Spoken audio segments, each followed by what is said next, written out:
துலா காவேரி மாஹாத்மியம் 16ஆம் அத்தியாயம். சந்தனு மகாராஜன் விருத்தாந்தம். மீண்டும் நாரத முனிவர் தர்மபுத்திரனை நோக்கி, தர்மநந்தனா, முன்னம் உனது பாட்டனான சந்தனு மகாராஜன் துலா காவேரி ஸ்நான மகத்துவத்தினால் யோஜனகந்தி என்பவளை திருமணம் செய்து சுகம் கொண்டிருந்தான் என கூற, யுதிஷ்டிரர் அது எங்கனம், அதனை அடியேனுக்கு விவரித்து உரைக்க வேண்டும் என்று பிரார்த்திக்க நாரத முனிவர் கூறத் தொடங்கினார். கேளும் அரசனே, முன்னர் பீஷ்ம பிதாவான சந்தனு மகாராஜன் ஒரு நாள் வேட்டை மேல் காதல் கொண்டு வேட்டை சைனியங்களோடு புறப்பட்டு காட்டை அடைந்து வலை இறுக்கி பறையடித்து தாருகளை சரித்து விலங்குகளை எழுப்பி கடும் வேட்டையாடி மிக சோர்வடைந்து யமுனை நதிக்கரையில் வந்து உலாவுகின்ற போது அங்கு அக்கரையின் இடத்தில் யோஜகந்தி என்ற ஓர் அழகிய பெண்ணை கண்டு அதிமோகிதனாக அவளை பார்த்து, கன்னிகா மணியே, தாம் யார்? உன் நாமம் ஏது? உன் அதராமிர்தம் உண்பவன் யார்? அவன் புண்ணியம் எத்தகையதோ? நீ என்னை இச்சம்பத்து காமபானத்தின் பாதையிலிருந்து விலக்க வேண்டும் என்று பிரார்த்திக்க அவள் அரசனை நாணத்தோடு நோக்கி, அரசனே, நான் சுந்தரி அல்லவே, தந்தை கட்டளைப்படி முனிவர்களுக்கு ஓடம் விட்டு திரிபவள் என்றாள். இதை கேட்ட அரசன் ஓடக்காரர்களுக்கு தலைவனான அவளது தகப்பனிடம் சென்று அப்பெண்ணை யாசிக்க, அந்த தாசபதியும், அரசரே, தாம் எனது புத்திரிக்கு பிறக்கும் பிள்ளைக்கு முடிசூட்டும் பட்சத்தில் தடையின்றி இவளை விவாகம் செய்து கொள்ளலாம் என்றான். அரசர் இதை கேட்டு திடுக்கிட்டு, எனக்கு பிரியமான கங்கா புத்திரனுக்கு பட்டம் கட்டுவதை விட்டு நீச்சனான இச்செம்படவன் பௌத்திரனுக்கு முடிசூட்டுவது நமது சந்திர வம்சத்திற்கு அழகோ என்று தன்னுள் எண்ணி ஒன்றும் பேசாமல் வீடு வந்து சேர்ந்தான். என்றாலும் அவனுக்கு அந்த யோஜகந்தியின் பேரில் இருக்கும் மோகம் போகாமல் எப்பொழுதும் அதே சிந்தனையில் இருந்ததால் அங்கு மதிய பொழுதில் அதிதியாக வந்த தௌமியர் எனும் பூசுரரை கூட மரியாதை செய்யாமல் ஏக்கம் பிடித்திருந்தான். இதனை ஞான திருஷ்டியால் அறிந்த தௌமியரும் அவனை நோக்கி, அரசனே, நீ அதிதியான எனக்கு மரியாதை செய்யாமல் மனதில் ஏக்கமுற்றிருக்கும் காரணம் எனக்கு தெரிந்தது. நான் அபராதத்தை பொறுத்தேன். நீ திருவரங்க திருத்தலத்திற்கு சென்று துலா காவேரி ஸ்நானம் செய்து இப்பொழுது யான் உபதேசிக்க போகிற ஸ்ரீரங்கராஜ் நாம ரத்தின ஸ்தவம் எனும் ஸ்தோத்திரத்தினால் ஸ்ரீரங்கநாதனை துதித்து ஆராதித்து வருவாயேயானால் உனது மனோரதம் பலிக்கும் என்று கூறி அந்த ஸ்தோத்திரத்தை அவனுக்கு உபதேசித்து அவனால் உபசரிக்கப்பட்டு தமது இடம் சென்றார். பின்னர் சந்தனு ராஜனும் தனது அரசாட்சியை மந்திரியிடம் ஒப்புவித்துவிட்டு தனது 10 கோடி பத்தினிமார்களுடனும் அநேகமாயிரம் ரத கஜ துரக பதாதிகளுடனும் ஸ்ரீரங்க திருத்தலம் அடைந்து அங்கு விதிப்படி துலா காவேரி ஸ்நானம் செய்து திருவரங்கநாதனை தௌமியர் உபதேசித்த ஸ்தோத்திரத்தினால் துதிப்பாடல் செய்தார். பின்பு அந்த திவ்ய தேசத்தில் அநேக மண்டபங்களை கட்டுவித்து மீண்டும் தனது பட்டணமாகிய ஹஸ்தினாபுரியை நோக்கி செல்லுகையில் மத்தியில் மாகிஷ்மதி என்னும் பட்டணத்தில் தங்கி அங்கிருந்த மிலேச்சர்களோடு யுத்தம் செய்து தனது சேனையை எதிர்த்து வந்த 32 அக்ஷௌகினி வீரர்களையும் துலாஸ்நான பலத்தினால் வென்று ஜெயலட்சுமியுடன் தனது புறம் சென்று அந்த யோஜகந்தி தனக்கு எங்கனம் கிட்டுவாள் என்று சதா சிந்தித்து கொண்டிருந்தான். அதனை அறிந்த அவன் திருமகனாரான பீஷ்மரும் தாசபதியிடம் சென்று அவன் பெண்ணை தன் தகப்பனாருக்கு திருமணம் செய்து கொடுக்கும்படி வேண்ட, அவனும், இளவரசே, உமக்கு பிறக்கும் பிள்ளைக்கு ராஜ்யத்தை கொடுக்காமல் எனது புதல்விக்கு பிறக்கும் குமாரனுக்கு பட்டம் கட்டுவிப்பதாக வாக்களிக்கும் பட்சத்தில் இவளை உமது தகப்பனாருக்கு திருமணம் செய்விக்கலாம். எனவே கங்கா புத்திரனான பீஷ்மரும் அவனை நோக்கி, பரதனே, நீ கேட்ட வண்ணம் தமது பேரனுக்கே பட்டம் கட்டி வைக்கிறேன். ஒருவேளை எனக்கு பிறக்கும் பிள்ளைக்கு முடிசூட்டி விடுவேன் என்கின்ற சந்தேகம் உனக்கு இல்லாமல் இருக்கும்படி இதோ யான் தேவர்கள் முன்னிலையில் சபதம் செய்து கொள்கிறேன்.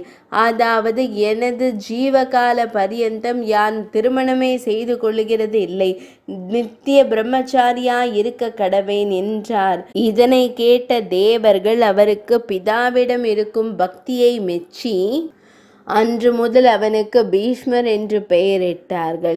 அதற்கு முன் கங்கை மைந்தனின் திருநாமம் தேவவிரதன் என்பதாகும். தவிரவும் அவனுக்கிருக்கும் பித்ருபக்தியின் மகிமையினால் அபுத்திரவான்கள் அனுபவிக்க வேண்டிய புத் எனும் நரகம் அவருக்கு உண்டாகாமல் இருக்க கடவது எனவும், அவன் தனக்கிஷ்டமான காலத்தில் உயிரை விடலாம் எனவும் வரமளித்தனர். பின்னர் அரசர் சந்தனுவும் யோஜகந்தியை திருமணம் செய்து சித்ராங்கன், விசித்திர வீரியன் என்ற 2 பிள்ளைகளை பெற்றான். ஆகையால் எவன் ஒருவன் துரா காவிரியில் பக்தியுடன் ஸ்நானம் செய்கின்றானோ அவனுக்கு புத்திர லாபம், தன லாபம் முதலியவை உண்டாகின்றன. ஸ்நானமில்லாமல் ஹரி பூஜை செய்தால் குன்ம நோய் அடைவான். தடாகத்தில் நீராடினால் 4 பிடி மண்ணை எடுத்து வெளியிலிட்டே நீராட வேண்டும்.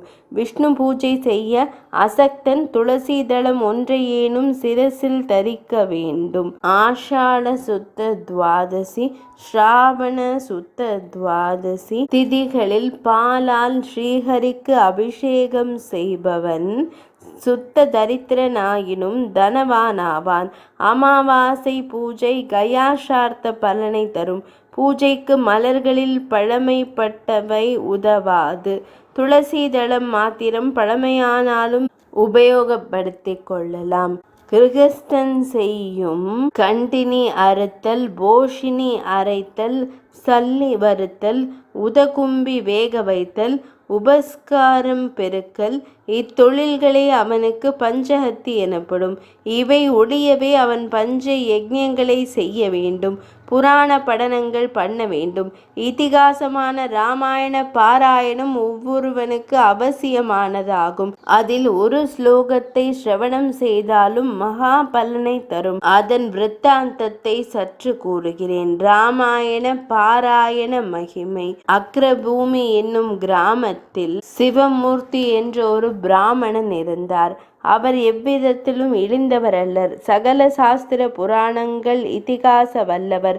அவரின் சுகுணங்களை இவ்வளவென்று கூற இயலாது.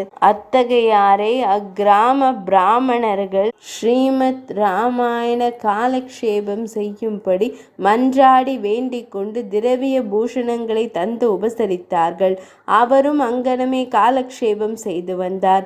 கிராமவாசிகள் சில நாளில் அவரிடத்தில் அசூயை கொண்டு இவர் மிக்க திரவியாசக்தி உடையவர் என்று அவரை தூஷித்து திரஸ்கரித்தார்கள்.